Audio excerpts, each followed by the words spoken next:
The Winnipeg Lab story seems to have it all, doesn't it? It has international intrigue, it has biodiversity, it has bioweapons, it has political intrigue, court challenges, everything on the go. We're just starting to find out about it, and we still don't know enough. Hello, my name's Brian Lilly. This is the Full Comment Podcast, and this week, we're going to delve into the Winnipeg Lab story. We were told that we couldn't find out why two scientists were suddenly fired from their positions there after years of service because of national security concerns. Recently, hundreds of pages of evidence were released to the House of Commons and to the general public as a result. What did we find out about that, and what are the political implications? We're joined by two great guests today. Phil Gurski is a retired CSIS officer who spent many years in the service, and Michael Chong, Conservative MP, foreign affairs critic, and someone who has been at the forefront of fighting to get these documents released. Gentlemen, thanks for the time. Thanks, Brian. Great to be here. Let me start with you, Phil, on the security and intelligence side. Now that we've seen the documents, was there anything in there that jumped out at you and said these should never have been released due to security issues, national security concerns? It's a great question, Brian. And those of us who worked in national security, we are pledged to protect two major aspects of what we do. That is sources and methods. So, for example, if you've got a unique human source that's infiltrated, let's say, a terrorist cell, the last thing you want is for that person's name to be released because that person ends up dead. Okay? So you got to be very careful with that. In terms of methods, you may have a way to crack a code, for example, or access someone's communications that are trying to be hidden, and you don't want the bad guys to find that out either.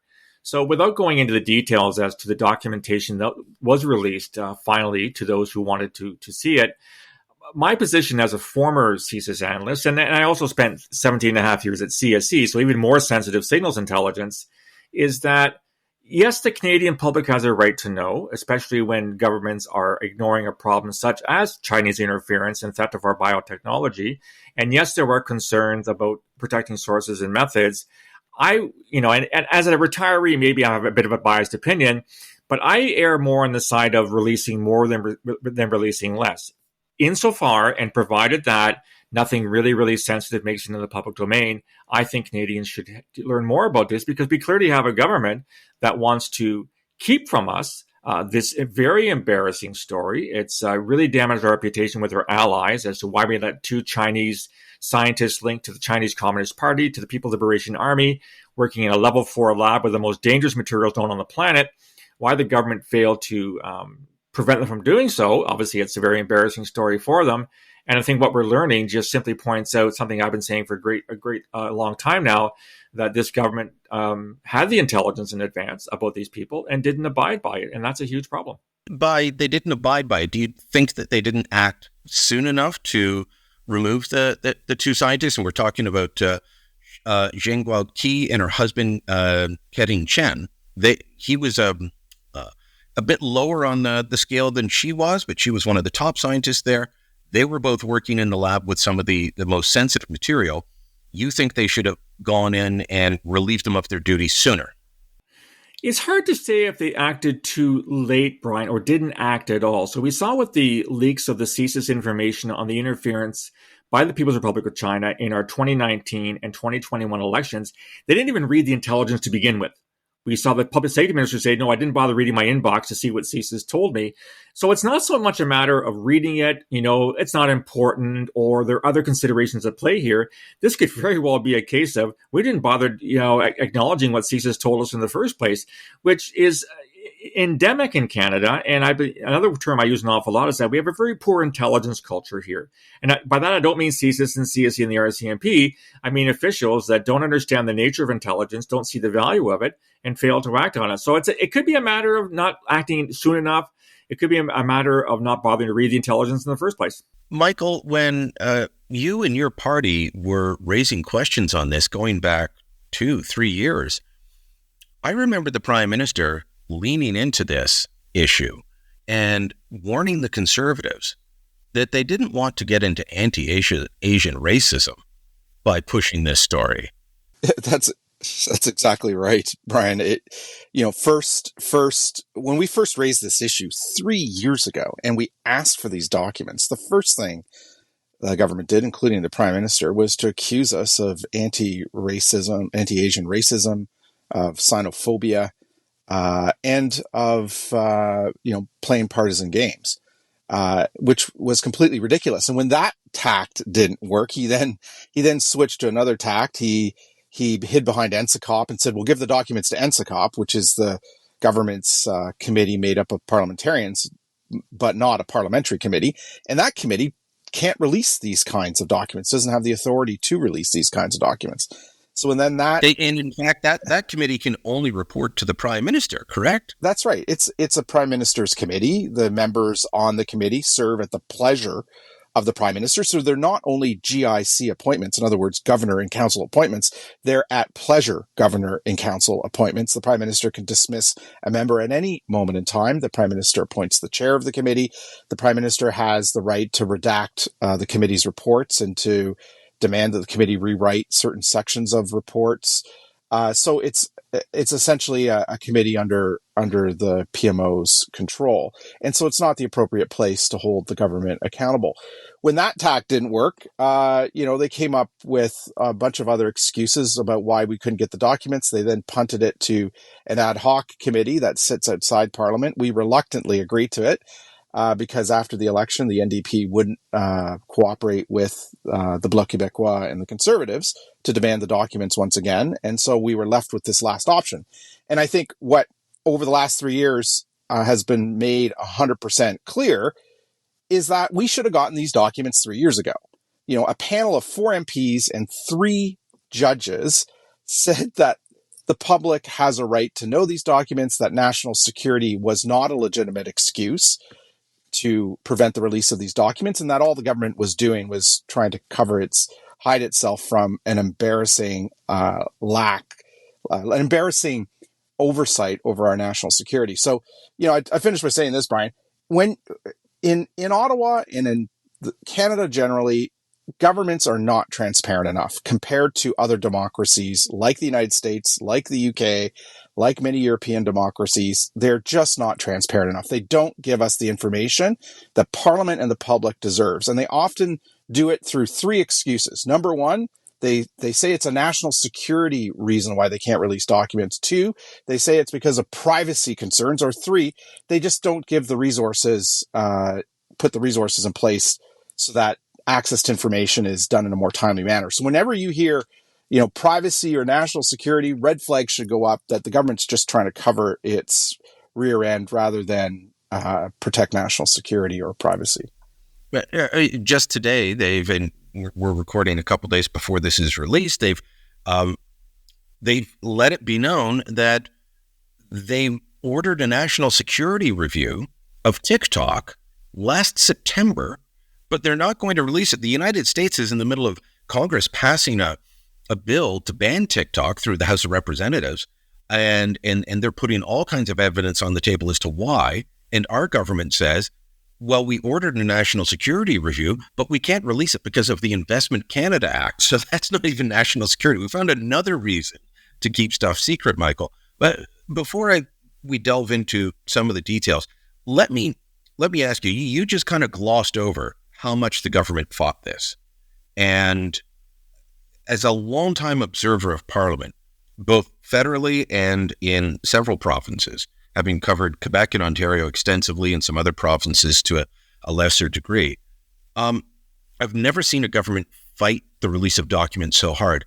They ignored votes by parliamentary committees calling for the documents, which under our system, the document should have been released at that point. They ignored a vote of the full House of Commons for the documents to be released. The clerk of the Privy Council was called to the bar and censured, and they refused to release them. And then they took the Speaker of the House of Commons to court. Have you ever seen anything so fulsome in its attempt to block the release of information? I haven't, Brian. And what's even more ironic and egregious about all of that is that these were 4 orders of the House and its committee, 2 orders of the Canada-China Committee, and 2 orders of the House of Commons as a whole for these documents. The House ordered the government to hand over these documents. And what's so ironic about all this is that when the House and its committee made these 4 orders for the production of these documents, the government thumbed its nose at those orders and completely ignored them. At the same time, the same minister responsible for the Winnipeg Labs and the Public Health Agency of Canada, Minister Patty Hadju, was issuing orders of her own, along with her cabinet colleagues, for public health compliance around the pandemic and encouraging Canadians and ordering Canadians to abide by public health rules. All the meanwhile, they were thumbing their nose at 4 orders of the most senior body in the land, the Parliament of Canada. So, the ironies abound here. The government clearly was trying to cover itself from political embarrassment. And they, as you said, they went to great lengths in an unprecedented action. They took the Speaker of the House of Commons to court.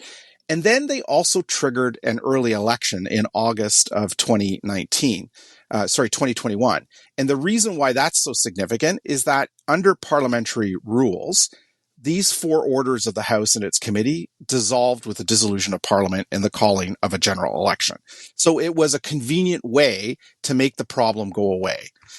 And so, yes, they went to unprecedented steps to try to bury all of this. And here we are 3 years later, and we finally got the documents. Brian, can I just pick up on something that Michael just said about irony? Sure. I find it highly ironic that a government which ignores national security, which ignores intelligence that our agencies produce to try to protect Canada from nefarious actors, cites national security as a reason not to release the documents. I mean, you can't say one thing on a Monday and say the exact opposite on a Tuesday. Here's a government. I've been around politics a while. Maybe I'm being a little naive here, but it just seems to me that this government is one of the most egregious. And we're going back to the first Trudeau days is when I started my career, so I've been around a long time. This government has been the most egregious in ignoring intelligence, and for it to cite national security as a reason is laughable. Secondly, I'm getting really sick and tired of this anti-racism thing that's being leveraged against our security services and law enforcement, saying, CSIS is being anti-Chinese racist by suggesting the mere possibility that China's spying on us and stealing our secrets. For God's sakes, we've been saying this for 25 years. And we've been accused of being racist for doing so. And those of us who work in this business, whether we're law enforcement officers or security intelligence officers, we're really growing tired of a bunch of people who've never worked in the business pointing fingers at us and calling us racist. So just please stop and listen to our intelligence at the same time. Before going back into the media, I remember working for a municipal government out in the west end of Ottawa, and there was a large Nortel facility next to us, and we've all heard the stories of Nortel basically being pillaged by Huawei to steal all the secrets and collapse the company. More than once, people were escorted out of Nortel by police for stealing security secrets or stealing industrial. So it's both government secrets, it's industrial secrets, and we've known it's been going on for a while. But when we look at this Winnipeg lab story, we know that Dr. Cui was 2018 when PIAC was first advised that she was listed as an inventor on a Chinese patent that contained scientific information produced by the Canadian lab in Winnipeg. That is not something that she was allowed to do under her terms of employment, and she did it without permission, and it was for an inhibitor for the Ebola virus. She's not fired until sometime in 2019. It's months, almost a year later, before that happens. What jumped out to you, Phil, from the security side? The moving of information, the moving of actual virus samples. These all seem to be egregious violations that we shouldn't be happy with, but they seem to go on for months and months before doing anything. One thing that those of us in security intelligence, Brian, have often been accused of is holding our cards too close to our chest, not informing people in due time, not providing enough information. A lot of complaints. People say, well, you show me the intelligence, but you didn't show it all the intelligence to me. You can always do things better. I know I worked in signals intelligence. I worked in human intelligence. There's always better ways of communicating what you know to your clients, to your customers, senior government officials. That's not the case here. CSIS would have provided this information in a timely fashion to the people at PHAC who needed to know it. The reasons why they chose to sit on it, ignore it, not bother reading it, not act upon it, I really have no idea. This is not CSIS's fault here. Now, I didn't work China at CSIS. I was a counterterrorism guy, but I know lots of people that did. And I know for a fact that our investigation into Chinese activities on our soil, counter to sections 2A and 2B of the CSIS Act, so foreign espionage and foreign interference, have been very robust since the service was created back in 1984 out of the old RCMP Security Service. CSIS is doing its job. It's providing the intelligence, and they're probably getting foreign intelligence from CSE as well in terms of signals. This stuff is being given to the people that need to get it, Brian, and it's being given to them in a way that they can actually act upon it. So the question isn't, why didn't CSIS do its job better? The question is, why didn't the clients take this seriously and act upon it in a quicker way, so that this scientist didn't have access to more information over the months that she did before she was finally fired? They're the ones that have to answer your question, not CSIS. Yeah. So from September 2018 until July 5th, 2019 is when they're informed that there's an investigation into them and they should stay home pending the results of the investigation. I agree with you. I've heard the complaints that intelligence services can hold their cards too close to their chest. But this is a government, we saw this with over several files, especially going into areas like public safety, whether it was the Bernardo transfer, the Freedom Convoy, and what messages people read and didn't read about what was going to happen, what intelligence they read and didn't read. It seems like information comes in and nobody bothers to read it. Before I go to you, Michael, Phil, that's got to be demoralizing for the intelligence service. Oh, I can tell you that in spades, Brian. I don't work, I retired 9 years ago from CSIS, but I still stay in contact with a lot of my former colleagues, and the morale is in the toilet for that very reason. So, you remember the famous leaks from a year and a half ago to the Globe Mail about the interference in the elections. Now, I have no idea who released the information. The assumption is it was CSIS, not necessarily. It could have been a client who released the information. We don't know. We don't have the answer to that yet. But if it were a CSIS employee, I do not support it because I don't support the release of secret intelligence into the media, but I certainly understand the frustration. So imagine that you go to work every day with one thing and one thing in mind only, to do the best job you can to collect intelligence and information, make sure it's true, so you confirm your sources, are they reliable or not, and you inform the government of what you know to keep Canada safe and to help us prosper. And you realize when you go home at night that no one gives a rat's posterior about what you've just told them, because it's inconvenient, it's going to interfere with our economic relations, it's going to make people feel bad. The old Canadian thing, I'm sorry if I'm offending you kind of thing. What do you think that does to morale? What do you think it does to people who are really putting, their honest effort, recruiting sources, running investigations, getting court warrants to intercept communications, doing, physical surveillance to provide the best story possible so that we understand what people are doing here, that is against our interests, and you realize that nobody is paying any attention to it. Yeah, it's having a huge impact on morale, and I feel sorry for my former colleagues as a consequence. Michael, your thoughts on how and why the government didn't act sooner? Beyond hiding everything, they seem to have known for a long time that they should be asking questions or putting in guards to keep, especially more Key than Chang, but both of them from being able to share information, send information. I mean, at one point in the documents, we find out that they brought in people from the People's Liberation Army of China from one of their universities that deals with bioweapons. Yeah. And gave them full access to everything. Yeah. So two questions pop up for me in this whole saga about how the lab was not being protected by, the management within the government of Canada. The first is, why did it take so long to detect the clandestine and corrupt and covert behavior of Dr. Q, as you call her, Dr. Chu. Some people pronounce it differently, and Dr. Chang, right? Why did it take 2 years for that to be discovered? As you pointed out, Brian, the first red flag goes up, at least the first red flag we read in the documents that we finally got. First red flag goes up in September 2018. That red flag is a departmental security officer within the Public Health Agency of Canada discovering that Dr. Chu, the head of the lab, had registered a patent in China, which is a big no-no, which is in contravention of government policy. All intellectual property produced by government scientists are to be registered in Canada because Canadian taxpayers have paid for it. And so government rules are clear. She registered a patent in China. This first gets detected in September 2018. So the first question is, prior to that, for 2 years, she had taken, in 2017 and 2018, she had gone to the People's Republic of China 5 times, often for 2 or more weeks at a time. And during those 5 trips, she did a number of things that were clandestine and covert and corrupt.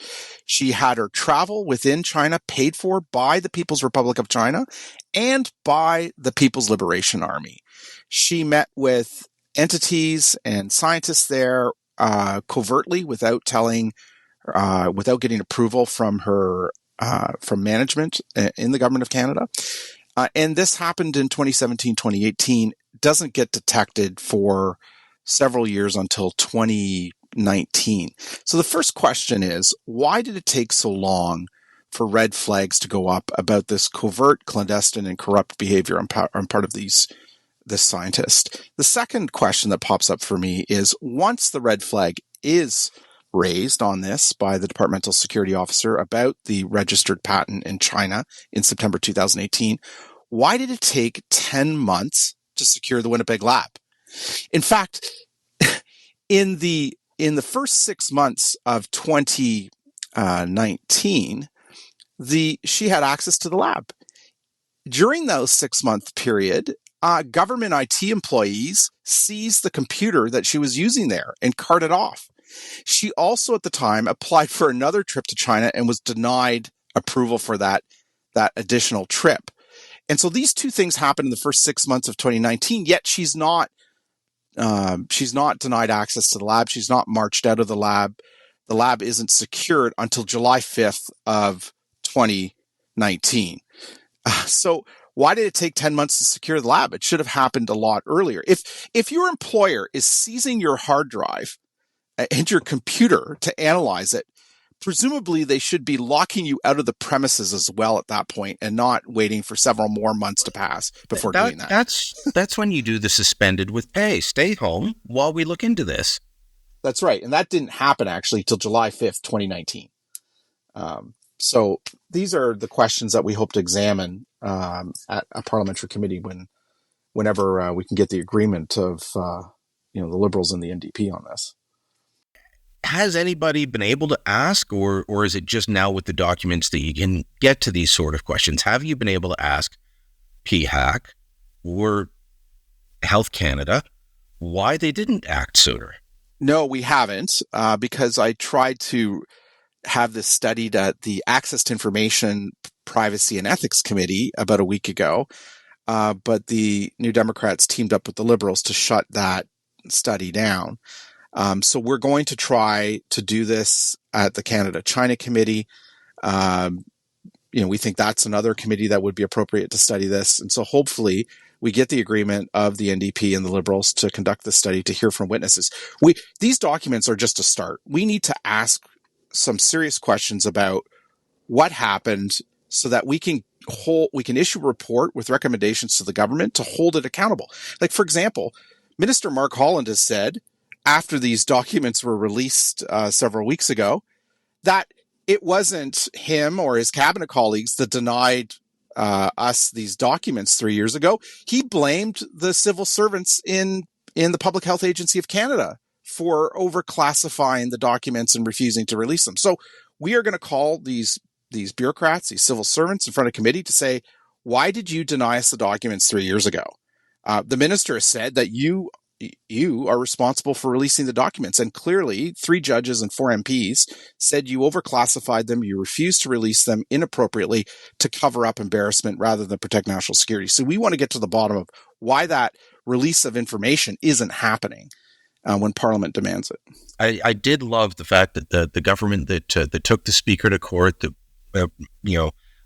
ignored 4 orders of Parliament, suddenly decided to blame the bureaucrats. As a former longtime resident of Ottawa, let me tell you, this will not help them come election time. Civil servants remember when governments blame them and punish them accordingly. Hey, Brian, you work in a difficult business where, there's accountability and the bottom line is always front and center. Well, Minister Mark Holland has also said that no one in the Public Health Agency of Canada or in the Winnipeg lab is going to be held accountable and terminated for these serious national security breaches. And I also find that appalling. Somebody needs to be held accountable here. We cannot have, a government that commits this kind of egregious breach of our national security that allows People's Liberation Army scientists into the lab, allows materials and information, sensitive information, be transferred to the government and the military of the People's Republic of China, and not have somebody be held accountable for this. And if it's not going to be a civil servant that's held accountable, then the minister should do the honorable thing and be held accountable. It gets worse, guys. The minister also said recently that we are not going to stop collaboration with the People's Republic of China in the level 4 lab. We'll just give them access to lower level files than the most dangerous stuff. And I'm thinking, wait now. You just had an egregious breach of very, very sensitive, dangerous technology. Wouldn't a prudent approach be, we're going to suspend all collaboration with the People's Republic of China until we get to the bottom of this to see if there aren't other scientists that are linked to the PLA or the CCP? And yet, no, being good Canadians, we don't want to, piss the Chinese off. So we're going to let them, wander around the lab a little bit more and see what else they can pick up. Okay, hold those thoughts, gents, because I want to talk about that more. When we come back, we've got to take a quick break, and I want to talk about that, but also claims of a link to the Wuhan Institute of Virology and the study of bat coronaviruses. We'll talk about all of that when we come back. When the government was hiding a lot of information on the Winnipeg lab documents and what happened, what really went down, it led to a lot of speculation. The government wanted to call them conspiracy theories, but in the absence of legitimate information, in the absence of them correcting the record, of course, people are going to wonder. One of the things many people wondered was, did the Winnipeg lab and its association with the Wuhan Institute of Virology have anything to do with coronavirus, COVID-19, the lab leak theory? And of course, we have found out in the documents that Dr. Qi, or Dr. Chu, as Michael has correctly told me the name is pronounced, that she did work with the Wuhan Institute of Virology. Does that raise alarm bells for either one of you gentlemen, that she was working not only with the Wuhan Institute of Virology, but with Batwoman, the woman who's famous for going into the caves of Southeast Asia to look for bats and bat viruses? I think for me that, what this whole story suggests is that when you deal with a government like the PRC, I understand our economic relations with China are important. I understand there's jobs. A lot of our exports go to China, et cetera, et cetera. I don't know what the trade balance is like between Canada and China. I'm guessing it's in their favor, but I'm not an economist. What it suggests to me is that you've got to be really, really careful with whatever institute or organization you deal with. They are not a liberal, secular democracy like Canada is. They are not above board. They do not put things in the public domain like we do. And so as a consequence, whenever you try to enter into some relationship with a Chinese organization of whatever level, you should be naturally suspicious. And that doesn't mean you're anti-Asian or anti-Chinese. It's doing due diligence in that you're dealing with a government that is not an ally of ours, that is making threatening moves around the world and is taking advantage of, as you mentioned, BlackBerry, Brian, robbed us blind on BlackBerry and Nortel for years and years and years. To me, that's just a prudent way for government to act, not to say, hey, here's the kitchen, take what you want, and you can pay on the way out if you want or not. It doesn't really matter. And yet we don't seem to do that here in Canada. I think Dr. Chu's collaboration with the Wuhan Institute of Virology is problematic in 2 areas. First, she covertly and clandestinely transferred information and materials to entities in the PRC, like the Institute of Virology, without the Government of Canada's knowledge. I mean, that's the first problem. I think the second problem is that she helped create this lab in the People's Republic of China. The lab in Winnipeg is what's called a level 4 lab. It's the highest designation of a lab in the world. In Canada, we only have one. It's the Winnipeg National Microbiology Laboratory. It handles these level 4 labs handle the world's most dangerous pathogens and viruses, like Ebola, like coronaviruses, and the like. The PRC did not have a level 4 lab until Dr. Chu made several visits over there to help train up the scientists and establish that lab as a level 4 lab. And here's why that's a problem. The State Department, in its cables from its embassy in the U.S. State Department, in cables it received from its U.S. embassy in Beijing, revealed that U.S. government employees went down to visit the lab just to, as part of, their due diligence in the scientific community to review the lab and to see whether or not it was abiding by these strict level 4 processes to prevent a global pandemic from emerging because of an escape of a virus. And what they found was alarming. They discovered that the lab had lax security procedures, lax rules around how to handle these viruses. And as a result, they wrote a cable back to the U.S. government saying, we are very concerned about the lax standards at this lab. It is a global health risk, the way this lab's being run. And the fact that the lab was established in part by the training that Dr. Chu from Winnipeg provided, is a problem. And so, I think these are the two worrisome things that connect Winnipeg to Wuhan. Now, I'll finish by saying this. U.S. intelligence has made an overall assessment that the likelihood that the pandemic emerged from the lab is low.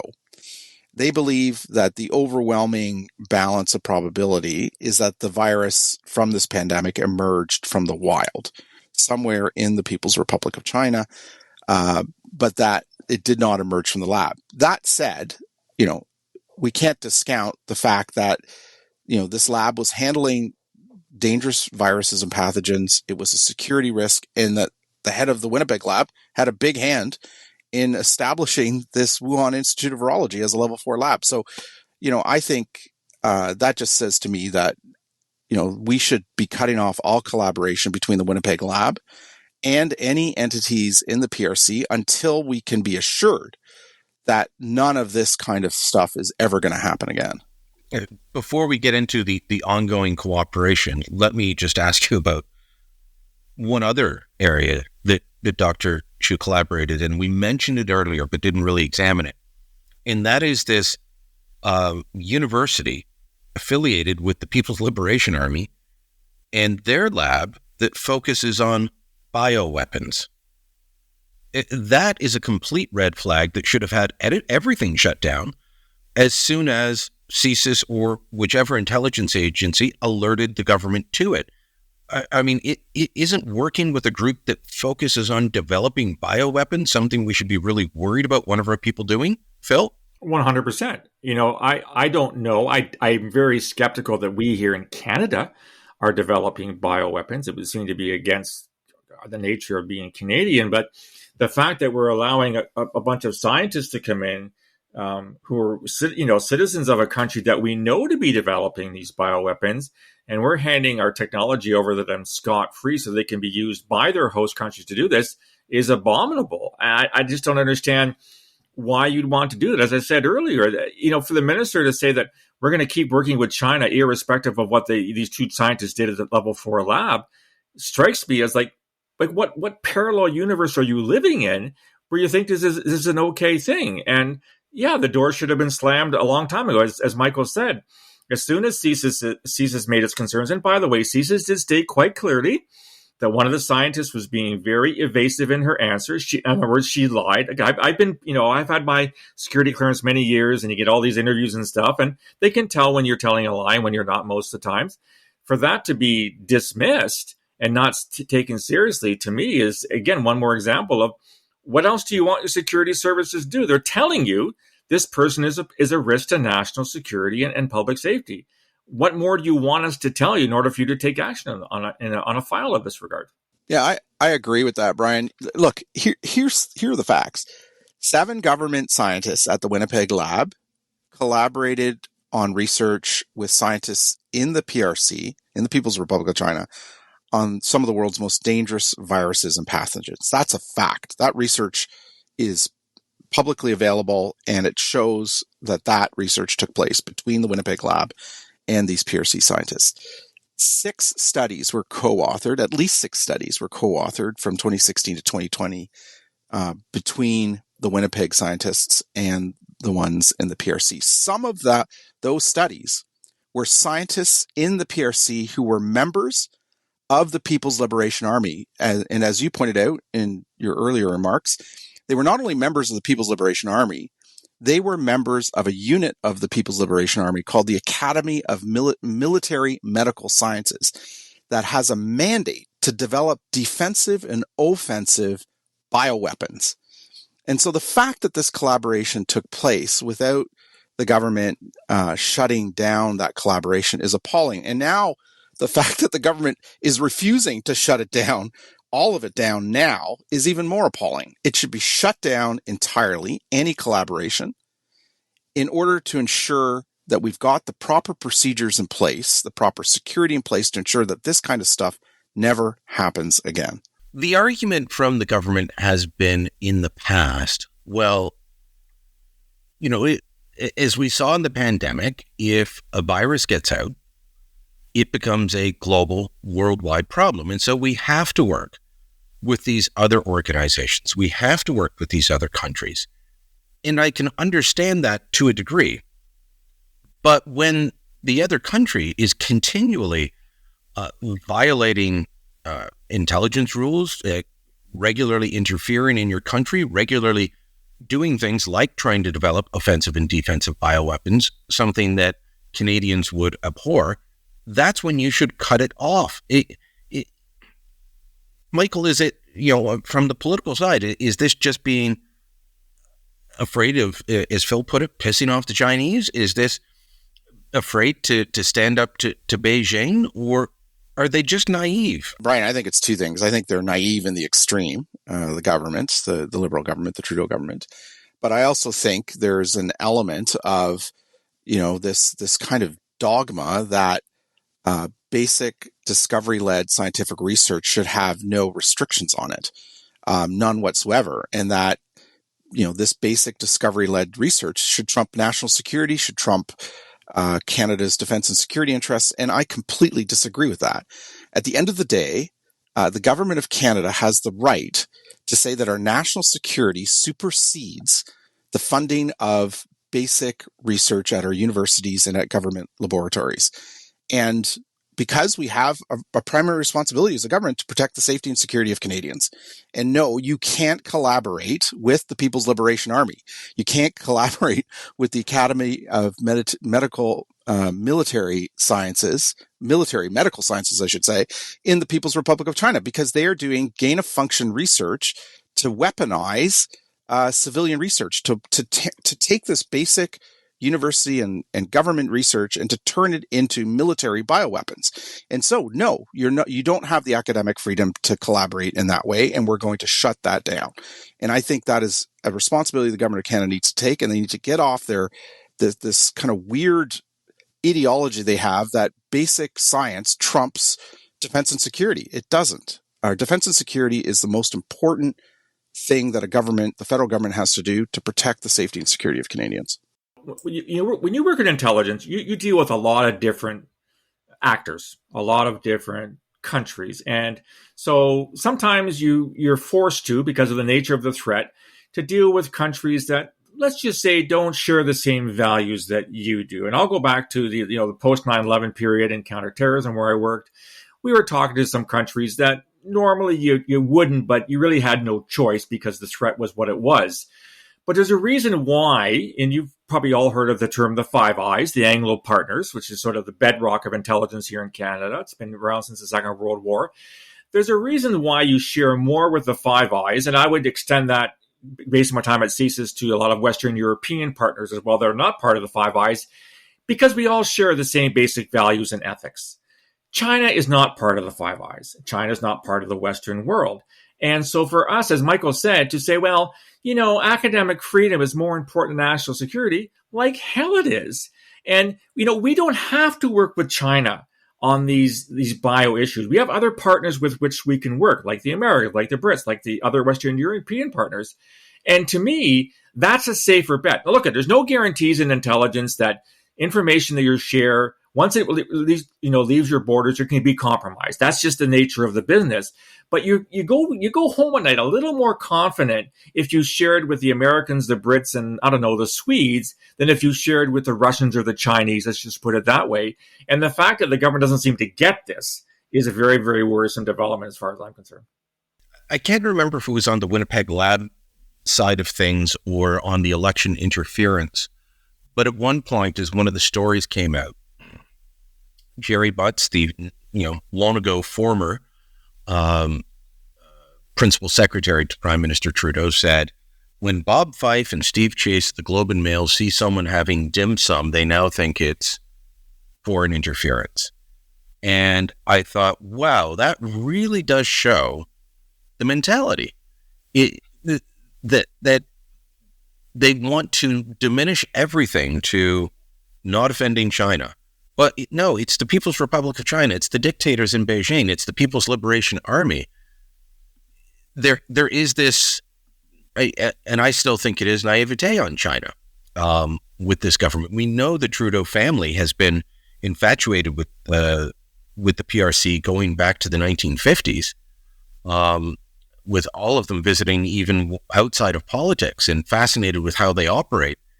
And so they just don't seem to want to put any guardrails or any controls over any of this. And Phil, I really do think that opens us up to very worrisome national security threats. It does. And as I said earlier, a lot of us are getting sick and tired of saying that if CSIS has an investigation based on reasonable grounds to suspect, which is what the CSIS Act says about Chinese activities, to be immediately labeled by the government as being anti-Asian racist. We're really getting tired of that.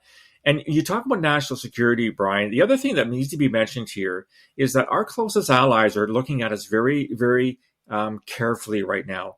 And they're asking themselves, if Canada can't protect very serious level 4 lab bioinformation that should not find its hands into the way of the PLA and the CCP, what are they going to do with our information? Can we trust Canada to protect our most sensitive intelligence? Those conversations are being had, by the way. I've got my sources telling me that people are really wondering if Canada is a reliable partner when it comes to national security and intelligence. We've already seen ourselves kept out of the Three Eyes on two different occasions.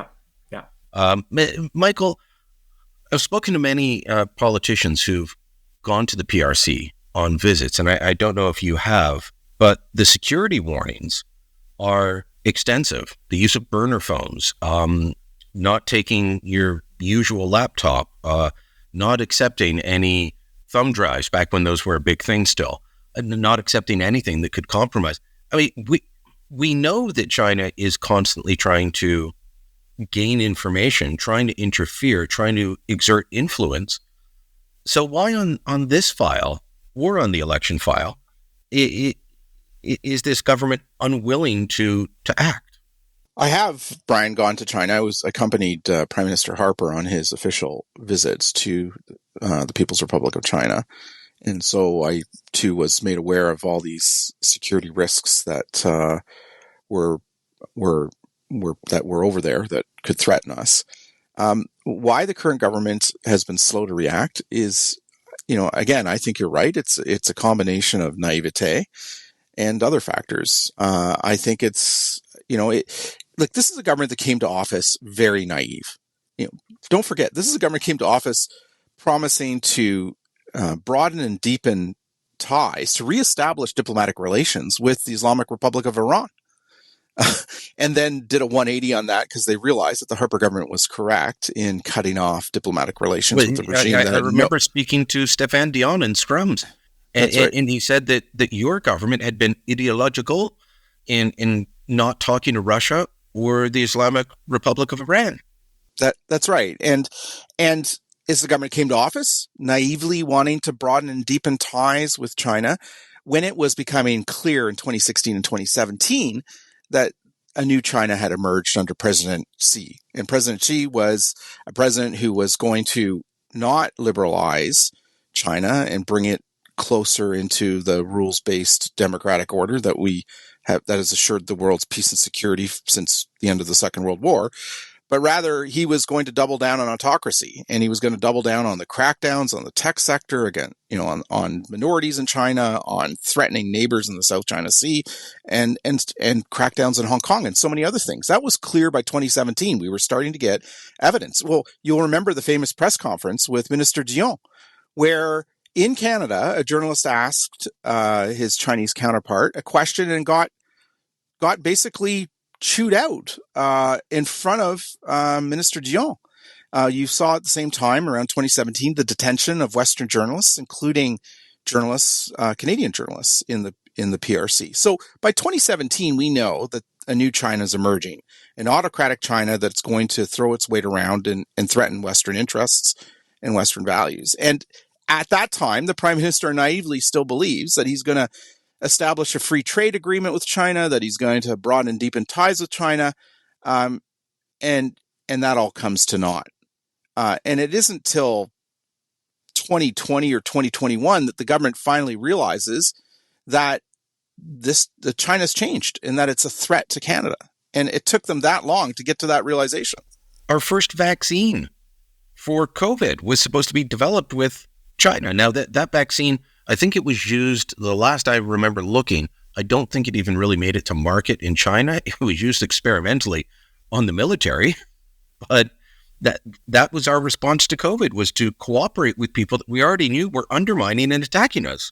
Well, and that CanSino vaccine, it actually it has a Winnipeg connection. Dr. Chu worked with CanSino and collaborated with CanSino. And so that's another thing we need to find out of the committee. Was the PRC's decision not to allow for the export of some trial samples of the virus during the pandemic, was that retaliation for the government securing the Winnipeg lab and suspending Dr. Chu and Dr. Cheng from the lab? So again, another example of why we need to find out more about what happened. My colleague Terry Glavin over at National Post has written that the way the Trudeau government's handled this is just another example of their attempts to cover up China's influence. And he ties this into China's foreign interference and influence writ large, be it industrial, interfering in the elections. As you sit back and you look, do either one of you have hope of anything good coming out of the foreign interference inquiry? And Michael, I know I might be putting you in a spot there. You're going to be speaking to it, but we'll have the report, we'll have the hearings, and then what? Phil, I think back to, you said you started under Pierre Trudeau. The Sidewinder report was the 1990s? No, 1980s? Late 90s, yeah. Late 1990s. Late 1990s. Nothing ever happened with that. Are we ever going to have a political culture in Ottawa that takes this stuff seriously? My fear is the answer is no. And I will answer your question with a question, Brian. We've had these several kicks at the can over the use of the Emergencies Act against the so-called Freedom Convoy back in 2021. We have a government saying it's going to ignore the recommendations of the court and is going to, in fact, appeal against the federal court ruling that the Emergencies Act was invoked illegally, which in fact it was, because the Emergencies Act can only be invoked under a national security as determined by CSIS, and CSIS said there's no national emergency here. So they did it illegally. If we have a government that, plans inquiries, I like to joke, Brian, that, we have royal commissions in Canada twice a week because it's kind of part of our DNA. How many royal commissions and inquiries have actually resulted in recommendations that have, A, been accepted, and B, have been followed up on and actually implemented. So, no, this inquiry is a waste of taxpayers' money and time. It's unnecessary because if the government had listened to CSIS intelligence back in as far back as 2008, Brian, then Director Dick Fadden was called a racist by the Liberals and the NDPs because he raised the possibility that China was interfering in our affairs. So, no, I have no confidence the inquiry will make any bit of difference. It's all for show. And I don't think the recommendations, if there are any, will be followed up on. And it's just one more, I think, example of a government that fails at an intelligence culture. Michael, last word to you. Sure. Well, I'm going to reserve judgment on the inquiry until Justice Hogue publishes a report, and that will allow me to make a determination of whether or not the inquiry has served a useful purpose. But to the broader point, we should never have needed a public inquiry, just like we should never have needed this ad hoc committee of 4 MPs and 3 judges to determine whether or not the Winnipeg lab documents should be released. This all should have been done in a functioning parliament, where committees like the committees of the UK Parliament, like the committees of the US Congress, are able to hold the government accountable. So we should never have gotten to the point where we had to have a public inquiry to get to the bottom of this, of these foreign interference threats from China directed at our parliament, directed at our general elections. This accountability, these inquiries, this investigation should have taken place at a parliamentary committee. I wholeheartedly agree. And I only called for a public inquiry in several columns because the government refused. PMO was obviously, in my view, interfering in the work of the committees. And I know that the members all say they're independent, but you could see as soon as PMO decided, just like they did with SNC Lavalin, that things were getting too hot, Liberal MPs would change their mind on admitting more witnesses or following up on questions, having more meetings. This is exactly what a functioning parliament should be doing. That's exactly right. And, to Phil's point, these inquiries take a lot of time and they cost millions of dollars. Well, that's what we have Parliament for.